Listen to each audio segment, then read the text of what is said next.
así nos despedimos de la programación del día de hoy por acá en nuestra emisora Lo que callamos los estudiantes. Este programa hecho por y para ti. A eso que suena es una música tradicional de nuestro país. Espero que esto les guste al sonido del tambor. Sí, esto sería lo que hacemos normalmente en la radio, pero como ven, no estoy en una de ellas. Pero sí estoy haciendo radio. Porque aquí, en Lo que callamos los estudiantes, sabemos lo costoso que puede ser tener una radio tradicional, pero no desestimamos los sueños. Así que aquí te vengo a contar cómo puedes hacer una radio online, cómo puedes hacer un podcast y cómo se diferencia el uno del otro. Así que quédate para ver. Es curioso que me vean con un cuaderno con el teléfono en la mano. No, la verdad es que no. Detrás de cada programa de radio, además de tener un guión, siempre va a haber una computadora, un cuaderno o un teléfono que nos esté ayudando a leer las fuentes. Y por eso estaremos haciendo el día de hoy. Primero hablaremos de la producción de programas de radio online. Para nadie es un secreto que la radio es un medio de comunicación que nunca va a desaparecer.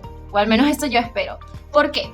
Seguramente muchos de los que nos están escuchando, y bueno, en este caso nos están viendo, pueden pensar que las redes sociales han revolucionado tanto los medios de comunicación que la radio ha quedado en segundo plano. Y puede que esto sea verdad, pero lo que no tomamos en cuenta es que las redes sociales son una amiga de la radio. Nosotros podemos apoyarnos y por eso ahora ha surgido la radio online o la radio por internet y también los podcasts. Desde la radio muchos pueden pensar que esto es un trabajo fácil. Sin embargo, producir un programa radial requiere de varios elementos, pero no podemos desanimarnos, porque todo puede ser posible. Una radio online puede ser llamada también una radio de bajo presupuesto. ¿Por qué? Se los explicaré. Para hacer una radio tradicional se necesitan muchísimos elementos. Más allá de la producción de radio se necesita un espacio. Cuando hablamos de radio online, solamente necesitamos una computadora, que puede ser una laptop o puede ser una computadora de escritorio, un software de transmisión, un servidor de radio streaming y por último es necesario tener un sitio web. Me dirán, ¿para qué el sitio web? Bueno, esto es muy sencillo. El sitio web será una ayuda porque si es online o por internet, las personas deberán entrar a un sitio para poder entrar a nuestro programa. Entonces, probablemente estas personas entren mediante un link o mediante un código QR. Entonces, para esto necesitamos un sitio web o un blog que tenga nuestra programación, los temas musicales del momento y quizás alguna que otra noticia y la información sobre la radio. Y bueno, por supuesto necesitarás audífonos y micrófonos. Como pueden ver, mi micrófono no es el de última generación, sin embargo funciona para lo que estamos haciendo. Necesitamos los guiones y el contenido. El contenido es una de las cosas más importantes para cualquier programa. ¿Por qué? El contenido será lo que diremos, ya sean noticias de sucesos, de deportes, de tecnología. Cada segmento del programa debe tener una importancia y sobre todo debe llegar a todas las personas que nos estén escuchando. Por supuesto que hay otros elementos que pueden pasar un poco desapercibidos, pero son el nombre, que en nuestro caso es Lo que callan los estudiantes. Como lo mencioné antes, la radio necesita de un software que conecte a la computadora con el servicio de streaming, que es lo que nos hará estar al aire. Hay algunos software como Bot, Winamp y Virtual DJ y Radio Voz. Todos ellos son algunos software que pueden ser compatibles y que son más fáciles de utilizar. Es importante recordar que la radio online es la transmisión de contenido auditivo en streaming, pero debe mantener algunas características que tiene la radio tradicional, como las que mencioné anteriormente. Pasaremos al segundo tema, que es ¿qué es un podcast? ¿Esto que estoy haciendo es un podcast o no lo es? Bueno, realmente tenemos ideas sobre lo que es un podcast, sobre todo si eres de mi generación, y es que existe algunas confusiones entre la radio online y los podcasts, pero estas son un poco distintas. El podcast puede ser algo un poco más informal y puede ser un audio o puede tener también video. Existen distintos tipos de podcast, pero ¿cómo funciona? ¿Cómo llegamos al punto de grabar un podcast? Bueno, como lo hemos visto, consta de que una persona o un grupo de personas hace una idea, graba un video, lo edita y lo sube. Luego otras personas consumen este contenido, interactúan y de esta manera funciona el efecto podcast. Importante saber que los podcasts tienen una estructura. A pesar de que la estructura interna puede ser muy libre, es decir, dependiendo de los temas y del enfoque que quieras darle a tu podcast, la estructura interna realmente es bastante libre. Sin embargo, la estructura externa es muy parecida y debe ser parecida entre todos los podcasts. Por ejemplo, la introducción de cada video no debe durar más de 2 minutos entre la presentación del podcast general, la presentación de invitados o del tema. Luego de eso está también, por supuesto, los temas y la duración de los podcasts. Un podcast no debe durar más de 1 hora con 40 minutos. ¿Esto lo sabían? Yo no.